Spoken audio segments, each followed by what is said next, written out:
자, 그러면 지금 네. 또 얘기 중에서 3기 신도시가 나왔어요. 자, 지금 그러다 보니까 3기 신도시 관련돼서 지금 사전 청약을 기다리시는 분들도 어쨌든 지금 상당히 많으시잖아요. 그냥 본인이 보시기에 이것에 대해서는 어떻습니까? 와, 저는요, 부령님 항상 작년부터도 하락 조심하라고 말씀하셨잖아요. 네네. 저도 청약에서는 사전 청약은 보험이다라고만 얘기했거든요. 네네. 이거 메인이 아니라고 보험이라고. 음. 왜 그 보험 들어서 돈 벌 수 없잖아요. 네네. 돈 벌려면은 재테크해야 되잖아요. 네네. 약간 그런 느낌으로 청약에서는 보험의 성격이 3기 신도시고요.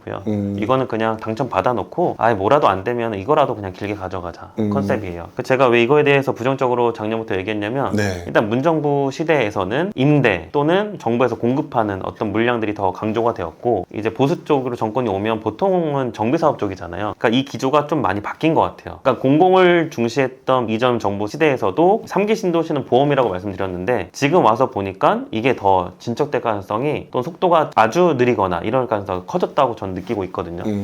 그게 배경이 이제 올해 예정되었던 사전 청약 물량이 안 나와요. 아, 아직 안 나오고 있다? 예, 민간 사전 청약 일부나 아니면 신혼희망타운 일부만 나오고 있고요. 3기 신도시 대상으로 나온 거는 이미 하반기잖아요. 없어요. 그러면 그럼 올해는 없는 거네요? 모르겠어요. 지금 9월이니까 네네. 없을 것 같아요. 그러면 이거 예를 들어서 사전 청약 받아놓고 본 청약까지 또 몇 년 기다려야 되는데 입주하고 비과세 받는 시점이 2030년 넘어가야 되겠죠. 그러니까 이거는 그냥 안 되는 얘기라고 저는 보이고 이미 당첨되신 분들이 계셔서 죄송하긴 한데 일단 잘 보유하고 계시다가 어차피 이거를 사전 청약 당첨지를 포기하면 다른 민간 아파트도 청약이 되잖아요. 그런 식으로 돌리는 방법도 있습니다. 결국에는 아까 말씀하신 그 보험이라는 게 이거네요. 일단은 당첨돼놓고 계속 쭉 보험처럼 가지고 있다가 더 좋고 괜찮은 게 있으면 그거 가라. 맞습니다. 약간 무슨 수험생하고 비슷하네요. 일단 수시 받아놓고요. 아니, 제 딸이 지금 네. 요번에 수시 지원을 했거든요. 그래서 수시 지원 때문에 이제 이쪽 저쪽 넣으면서 막 했던 이거는 보험으로 하고 이랬던 경우가 있어서 그냥 확 와닿았었어요. 네네. 그러면은 지금 저도 느끼고 있는 것 중에 하나가 신문기사에서 지금도 보상 안 된 데가 너무 많아요. 뭐 계양신도시는 보상 완료됐다 뭐라고 하지만 왕숙, 그다음에 창릉 쪽 같은 경우도 사실 지금 보상이 제대로 잘 안 되고 있고 생각보다 많은 사람들이 보상을 받지 않고 있어요. 그 이제 불만이 있는 거죠. 그런 부분이니까 이런 게 지연될 수밖에 없는 거고 결국 그렇게 해서 완성이 되더라도 비과세 받을 것까지 하면 2030년이 넘어갈 거다. 그 부분만큼은 진짜 확실하게 변함이 없는 사실이라는 생각이 좀 드네요. 그쵸. 그 다음에 하나 더 이거는 제 썰이에요. 왜 3기 신도시가 들어왔을까라고 생각하면 작년에 공급 없다 엄청 경고했고 아파트가 많이 올랐을 때 결국은 공급이 부족한데 수요는 많은 상태에서 공급을 늘려야 된다가 주요 골자였고요. 이거를 없는 거를 끌어다온 게 3기 신도시의 사전 청약 말도 안 되는 사전 청약이 되지 않았나 싶어요. 사전 청약이 진짜 내게 아니잖아요. 아직 그렇죠. 분양계약서도 안 받았는데. 저도 이 부분에 대해서는 좀 부정적으로 얘기했던 기억이 나는데 그게 이제 저는 직접 예전에 보금자리 사전 청약을 직접 봤었던 사람이잖아요. 네. 보금자리 사전 청약을 봤었는데 보금자리 사전 청약을 하는 과정에서 강남 세곡이라든지 우면이라든지 이런 것들을 제외하고는 별로. 그러다가 시장이 꺾였단 말이죠.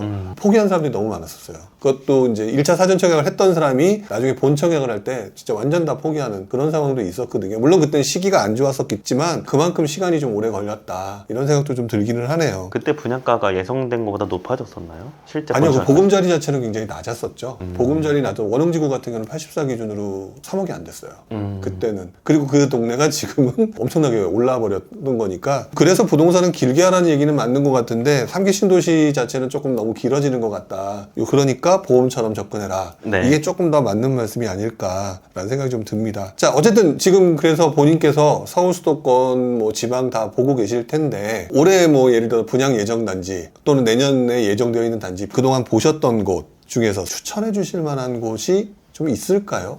우선은 수도권 2기 신도시 중에서는 평택 고덕 신도시는 일단 괜찮을 것 같아요. 거기도 분양가 상한제 지역인가요? 예, 거기가 4억 5천에서 전후에 분양가가 나올 거거든요. 그러면 일단 바이든 형님께서 다녀가셨던 곳은 의미가 있다고 또 보니까 4억 5천의 분양가가 이제 거의 없어지고 있으니까요. 일단 괜찮다고 보여요. 그 다음 지방에서는 창원은 아직 괜찮아요. 청주도 괜찮은데 계속 이 박스권 유지할 것 같은, 왜냐하면 그 동네에서의 상급지가 아니라 대전, 세종이 있기 때문에 청주는 약간 좀 약한 부분이 있는 것 같고요. 그럼 차라리 부산과 바로 연동되는 이제 창원이 그보다 싸면서 아직 대기 수요도 있고 이제 특별시고 특례시 그렇게 위상도 높아졌으니 그렇다고 분양이 엄청 많은 것도 아니었고요. 네. 그 창원의 의창구에 성산구에 분양 예정인 것들 괜찮은 것 같습니다. 의창구나 성산구 쪽. 네. 그러면 지금 이제 청약 지역이고요. 혹시 지금 현재 분양권 중에서 추천해 주실 만한 지역 또는 뭐 대상 아파트 뭐 이런 것들도 혹시 네. 있을까요? 대구는 지금 입주, 내년 3월까지 입주하는 거 한번 보시면 네. 좋겠고요. 그러니까 싸게 살 만한 것들로. 네. 이왕이면 또 그렇게 되면 수성구? 수성구는 입주가 거의 없고, 네네. 네. 그러면 이제 대구 앞으로 수성구, 동구, 네. 남구 쪽, 뭐 달서구라든지. 네, 달서구도 포함하고요. 네, 괜찮은 것 같고요. 결국 근데 그 대구라는 것들을 그렇게 추천을 하는 부분은 약간 좀 장기로 보시는 거죠? 네, 맞습니다. 싸게 살 수 있다라고 하는 관점에서 보는 거지 지금 사면 뭐 엄청나게 돈을 벌 거다 이런 의미로 말씀하시는 거는 아니라고 제가 이해가 되거든요. 예, 맞아요. 네. 이거는 투자로 가면 정말 투자로 가면 갭 투자잖아요. 갭이 2억, 2억 5천, 3억이 되니까 절대 안 되는 거고, 이제 단서를 달면 대구 시민이면서 나는 새 아파트에 살고 싶어. 그 다음에 자금도 어느 정도 돼. 생애 최초 80%까지 대출해줘요. 그러면 이 상황에서 이자까지 감당할 정도가 되시면 아예 싸게 잡는 게 지금 낫다라고 실거주의 단서를 답니다. 그 다음 추가는 원주도 보고 있는데 저는 원주 투자 안 했거든요. 물론 대구도 없어요. 원주도 지금 말을 하면서 제가 아끼게 되는데 분양권 투자할 데가 별로 없어요. 포항도 힘들고. 솔직히 분양권 네. 투자할 때는 많지는 않다. 그러면 오히려 지금 대구나 이런 것들을 얘기하신 거라면은 조금 길게 보고 가격이 떨어져서 주변과 비교해서 이제 이런 것들 위주로 실거주자들은 보시는 게 맞다. 이렇게 좀 정리를 하는 게 맞겠네요. 네. 죄송해요. 피해갈 게 갭 투자가 나은 것 같습니다. 그 외에는 갭 투자가 나은 것 같습니다. 지난 몇 년간 청약시장이 되게 활발하고, 근데 또 이제 당첨되기는 어렵고, 그러다 보니까 이제 아파텔이 붐이 일어났었죠. 네, 맞습니다. 아파텔 붐이 일어났는데, 우리 원룡이님 입장에서는 아파텔 청약에 대해서는 어떻게 생각하시나요? 일단은 하나의 팁과 문자로 끝내보면요. 같은 전용 면적 간의 비교를 하잖아요. 그거 55% 이하면 해도 될 것 같아요. 55%라면 가격이? 예, 아파트 84, 그와 준하는 입지 아파텔이 전용 84다. 그러면 아파트 84가 10억이다. 그러면 OP 84가 5억 5천 이내면 괜찮다.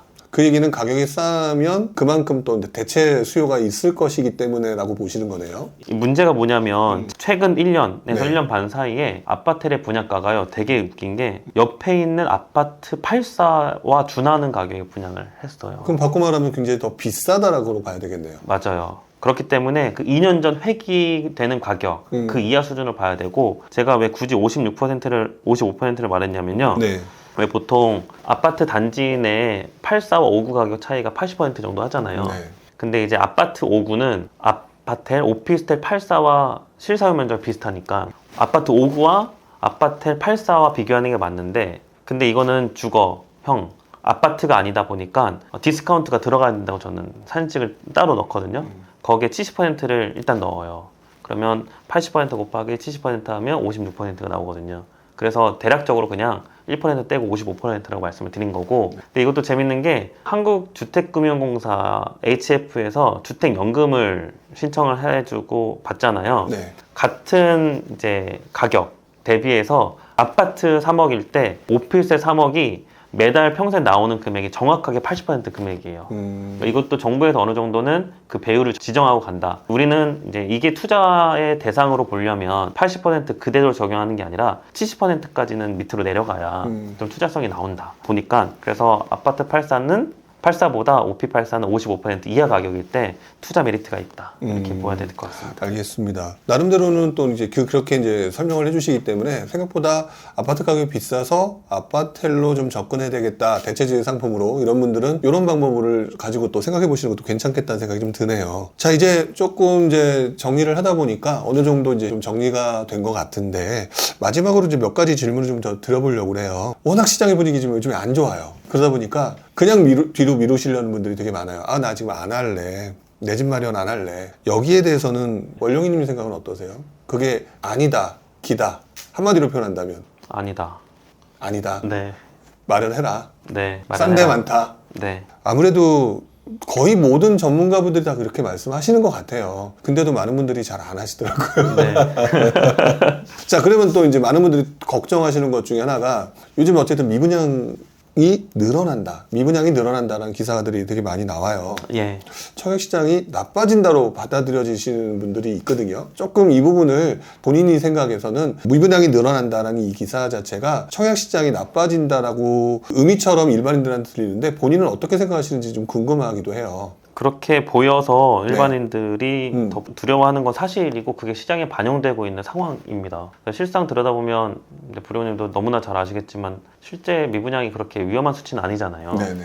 그래서 저는 아예 원본을 보거든요. 예를 들어 경기도청에 들어가면 경기도에 있는 전체 미분양 개별단지가 나와요. 거기에서 미분양 숫자가 나오고 그거 보면 경기도도 안심해도 되는 게 막 나홀로 아파트나 외곽 뭐 평택의 뭐 화양동 뭐 이런 데거든요. 들어보지도 못한 데가 그냥 미분양인 거고 지방도 마찬가지라는 건데 근데 전체적으로 봤을 때 최근 7월달 기준에서 보면 딱 미분양이 많은 지역이 세 군데가 나오더라고요. 세 군데. 네, 전남, 경북, 대구 끝이에요. 전남, 경북, 대구. 주로 더 아래쪽이네요. 네. 그 다음에는 괜찮아요. 강원도도 많이 없고요. 네. 특히 원주는 진짜 바닥이고 그런 상황에서 미분양이 단순히 늘어난다고 하면 저도 사실 부령님 조선일보 트렌드쇼 인사드리고 앞에 5분 10분 듣고 가려고 하다가 완강을 했잖아요. 그러셨죠. 네.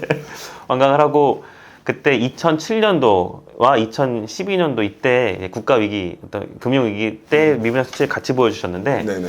저기 위에 있다고 하면 요즘은 그냥 요 바닥에 있다 보니까 여기서 약간 머리를 드는 형태. 네. 그러니까 이게 이 정도 쌓이게 되면 그때는 한번 생각을 해보라라고 말씀을 하신 기억이 나는데 네네. 저도 그거에 완전 200% 만프로 예, 동의를 했거든요. 아직은 괜찮은 수치로. 그러니까 미분양이 늘어난다는 기사로 보게 되면 늘어나는 거는 팩트인데 그 팩트 이전에 그 어떤 상황을 보게 되면은 예전에 굉장히 시장이 안 좋았을 때의 미분양 규모와 비교하게 되면 지금은 미분양이라고 할 것도 아니다. 네, 맞습니다. 이렇게 보시는 거고요. 그렇다면 이제 청약 전문가 입장에서는 여전히 가격이 싼, 그다음에 분양가 상한제를 실시하는 뭐 네. 공공분양 같은 것도 그런 것들을 가지고 조금 더 신경을 써야 된다. 이렇게 맞습니다. 볼 수가 있는 거겠네요. 맞습니다. 차라리 더 공부해야 되는 게 뭐냐면 청약에 네. 답이 없다, 떨어질 것 같아 라고 생각하면 실은 입주한 지 2년 넘은 거 2년에서 저는 한 7년까지도 보거든요. 요즘은 비과세 물건에서 뚝뚝뚝 떨어지는 가격들이 나오잖아요.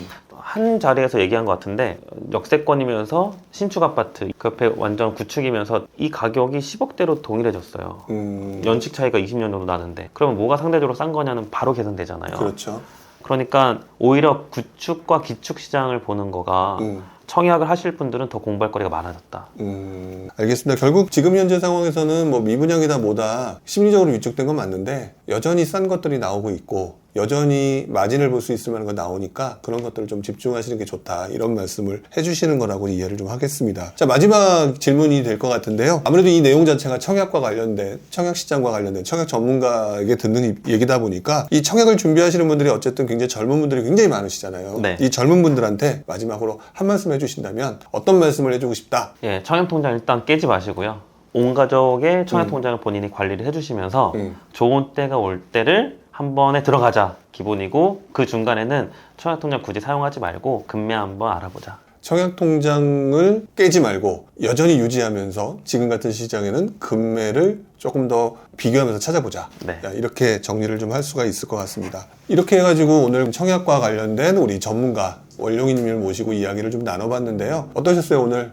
예, 우선 촬영 들어가기 전에 아이스 브레이킹 시간을 충분히 가져주셔서 제가 편안하게 얘기해 줄 수 있도록 리드해 주셔서 너무 감사드리고 역시 연륜과 경험이 느껴지고 이 부지런한 카페 현장 이 스튜디오가 저는 두 번째 왔지만 더 편안하게 느껴지는 그런 시간이었던 것 같습니다. 아유, 예, 감사합니다. 다음에도 여러분들과 함께 더 좋은 이야기 나눌 수 있도록 준비를 좀 하도록 하겠습니다. 오늘 나와주셔서 감사드립니다. 고맙습니다. 네.